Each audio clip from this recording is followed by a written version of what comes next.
பார்த்து வருகிறோம். கரூர் கூட்ட நெரிசலில் உயிரிழந்த 41 பேரின் குடும்பத்திற்கு தவிக தலைவர் விஜய் தலா 1 கோடி ரூபாய் வழங்க கோரி வழக்கு போடப்பட்டிருக்கிறது. கூடுதல் விவரங்களை செய்தியாளர் சுசித்ராவிடம் கேட்கலாம். சுசித்ரா, வழக்கின் விவரங்கள்.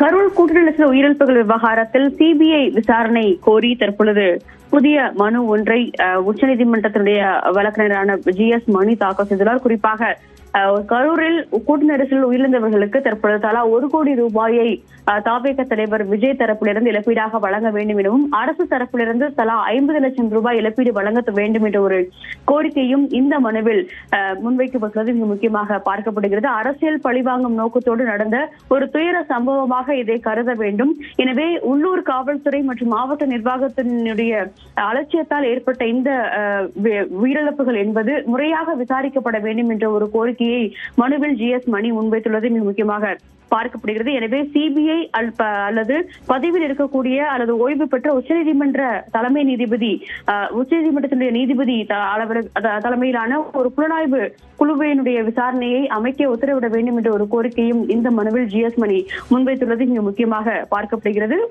அதற்கு அடுத்தபடியாக இழப்பீடு என்பது 50 லட்சம் ரூபாய் அரசு தரப்பிலிருந்தும் 1 கோடி ரூபாய் நடிகர் விஜய் தரப்பில், குறிப்பாக தமிழக வெற்றிக்கழக தலைவர் விஜய் தரப்பிலிருந்தும் வழங்கப்பட வேண்டும் என்ற ஒரு உத்தரவை உடனடியாக பிறப்பிக்க வேண்டும் என்ற ஒரு கோரிக்கை தான் இந்த மனுவில் GS மணி உச்சநீதிமன்றத்தில் தாக்கல் செய்தார். விரைவில் இந்த மனுவானது விசாரணைக்கு வரும் என்றும் எதிர்பார்க்கப்படுகிறது.